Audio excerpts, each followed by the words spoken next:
Baik, mohon dosen menyesuaikan izin memperkenalkan diri, Taruna Utama Politeknik Imigrasi dan Masyarakatan, jurusan Hukum Keimigrasian. Nama Yusuf Fadla Ikram, NRT 2022.2639.1.1, Prodi Hukum Keimigrasian C.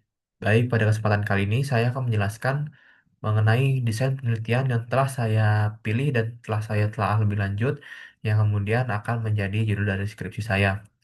Jadi judul penelitian yang telah saya ambil yaitu adalah efektivitas pemberian izin tinggal bagi DTNI di luar rumah detensi imigrasi yang telah tinggal 10 tahun melalui perspektif ilmu sosial, analisis, dan dampak sosiologis. Baik, selanjutnya saya akan menjelaskan latar belakang mengapa saya memilih judul ini. Pertama-tama kita mengetahui DTNI merupakan seseorang yang melanggar peraturan keimigrasian dan telah dikenakan tindak administratif keimigrasian berupa ditempatkan di rumah detensi imigrasi atau disingkat RUDENIM yang ditetapkan oleh pejabat imigrasi sesuai dengan Undang-Undang Nomor 6 Tahun 2011 Pasal 1 Angka 35. Dalam fungsi penegakan hukum, pengenaan TK ini dapat menjadi pengendali sosial dan kepatuhan hukum. Selanjutnya, dijelaskan kembali, pengusahaan pendeportasian ini dilakukan selama DTNI ditempatkan di Rudanim, sesuai dengan UU Nomor 6 Tahun 2011 tentang keimigrasian, tepatnya pada Pasal 85 Ayat 1. Dan pendetensian dilakukan selama 10 tahun, yang dijelaskan pada Pasal 2-nya. Implementasi peraturan ini mempresentasikan manifesti yang konkret dari upaya penegakan hukum keimigrasian yang bertujuan untuk memelihara kedaulatan atau sovereignty negara serta menjamin kepastian hukum melalui penguatan instrumen regulasi di wilayah yurisdiksi Indonesia. Kemudian pemberian izin tinggal bagi DTNI yang telah melebihi batas pendetensian diberikan oleh pejabat imigrasi sesuai dengan pasal 85 ayat 3 dan pengupayaan deportasi yang terus dilakukan selama pengawasan DTNI di luar lingkungan Rudenim yang dijelaskan pada pasal 85 ayat 4.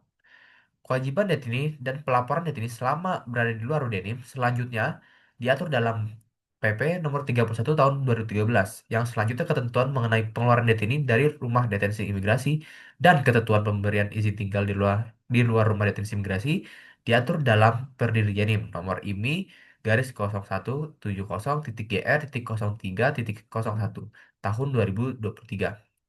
Nah, adanya ketentuan ini merupakan bentuk pengaturan dan pengawasan yang dan kontinuitas atau berkelangsungan dan berkelanjutan, sehingga fungsi penegakan hukum tetap terlaksana. Mari kita bahas dalam perspektif normatif atau dasolen. Keberadaan pada pasal 85 ayat 3 dan ayat 4 Undang-Undang Keimigrasian menegaskan adanya beban tanggung jawab negara untuk secara aktif mengupayakan akselerasi proses deportasi bagi DTNI. Ketentuan tersebut berfungsi sebagai batasan regulatif agar penempatan di rumah detensi imigrasi tidak menjadi tindakan penahanan dengan waktu yang lama dan mengabaikan prosedur hukum yang berlaku. Namun, pada nyatanya atau secara dasain, ada hal yang menjadi kemacetan dalam pengusahaan pendeportasian ini, yaitu dengan adanya pemberian izin tinggal yang telah tadi saya jelaskan di luar rumah detensi imigrasi sebagai bentuk apabila DTI telah menjalani masa maksimal di dalam rumah detensi imigrasi, yaitu tadi telah saya jelaskan yaitu 10 tahun. Sehingga dalam hal ini timbul kebuntuan hukum atau deadlock bagi detainee di mana pengusahaan ini akan bersifat abstrak dan tidak dapat diukur skala pengupayaan tersebut. Dengan diberikannya izin tinggal di luar rumah detensi imigrasi, nantinya para detainee akan dicap sebagai detainee yang legal hidup bermasyarakat dengan diberikannya izin tinggal tersebut. Kembali pada UU Nomor 6 Tahun 2011, kata deteni merupakan orang yang dikenakan TAK dan ditempatkan pada Rudenim, bukan seseorang yang dapat dikatakan sebagai manusia bebas, sehingga akan menimbulkan divergensi atau perbedaan pandangan terhadap deteni ini. Masalah kemudian akan timbul dengan adanya peraturan ini adalah adanya benturan sosiologi masyarakat di sekitar Rudenim, mengingat dengan padatnya angka penduduk di wilayah Rudenim. Dalam hal ini saya mengambil contoh di wilayah Rudenim Jakarta yang bertempat di Kecamatan Kalideres. Kecamatan Kalideres ini memiliki padatan penduduk sebesar 464.076 jiwa dengan rasio kepadatan 16.017 jiwa per kilometer. Dari studi Kota Jawa Barat dalam angka Jakarta Barat Multidisiplin in Figures 2026 katalog data sementara menunjukkan terdapat 8 orang deteni yang tinggal bersama istrinya hidup di lingkungan masyarakat, khususnya di wilayah rumah detensi imigrasi. Nah, mungkin ada menjadi pertanyaan, mengapa 8 orang DTNI ini dapat mempengaruhi kondisi sosiologis dari puluhan ribu jiwa. Nanti saya akan jelaskan lebih lanjut. Rumusan masalah yang saya buat adalah apa konflik yang akan terjadi selanjutnya dengan implikasi ketentuan pemberian izin tinggal DTNI tersebut dengan kondisi sosial dan sosiologi masyarakat. Lalu, rumusan masalah kedua, bagaimana dampak sosiologis terhadap masyarakat sekitar dalam implikasi ketentuan pemberian izin tinggal bagi DTNI. Dugaan awalnya, dengan adanya pemberian izin tinggal di wilayah rumah detensi imigrasi Jakarta, khususnya wilayah Kecamatan Kalideres, kemungkinan akan terjadinya potensi segregasi spasial atau eksklusi sosial yang berarti akan terjadi pengelompokan masyarakat tertentu yang berbeda ras, etnis, dan budaya, sehingga akan menimbulkan konflik sosial yang terjadi antara masyarakat lokal dengan TNI yang bertempat tinggal di dalamnya. Selain itu, dengan adanya pemberian izin tinggal, maka akan terjadi perlambatan pengupayaan deportasi yang mengakibatkan para DTNI ini tidak dapat diperkirakan lamanya bertempat tinggal di wilayah masyarakat sekitar. Sehingga kelompok DTNI ini akan menjadi kelompok yang ghetto, yang dalam ilmu sosiologi selanjutnya disebut ghettoisasi sosial yang menjadikan mereka adalah kelompok masyarakat yang kumuh. Selanjutnya, melihat perkembangan penduduk penduduk melalui laman website Jakarta jakbarkota.bps.go.id yang mengalami peningkatan pada tahun 2024 hingga 2025 dalam studi Kota Jakarta Barat dalam angka Jakarta Barat Mun- Municipality in Figures 2026. Sehingga dengan adanya pemberian izin tinggal ini akan menjadi jumlah kepadan penduduk yang baru yang akan meningkat setiap tahunnya. Jenis penelitian yang akan saya lakukan ini adalah jenis sosiolegal dengan melihat implikasi pemberian izin tinggal bagi data ini dengan interaksi masyarakat sekitar rumah detensi imigrasi yang akan menimbulkan reaksi sosiologi masyarakat terhadap penerapan dari peraturan tersebut. Dalam hal ini yang menjadi fokus utama penelitian saya adalah kepatuhan hukum yang kemudian akan berkaitan dengan kondisi sosial setempat. Data-data penelitian nanti akan saya kumpulkan yang pertama itu data primer. Untuk sementara ini yang saya pikirkan adalah Rumah Detensi Imigrasi Jakarta, Badan Pusat Statistik, Badan Pusat Statistik Jakarta Barat, Kantor Kecamatan Kalideres, Kantor Kelurahan Kalideres.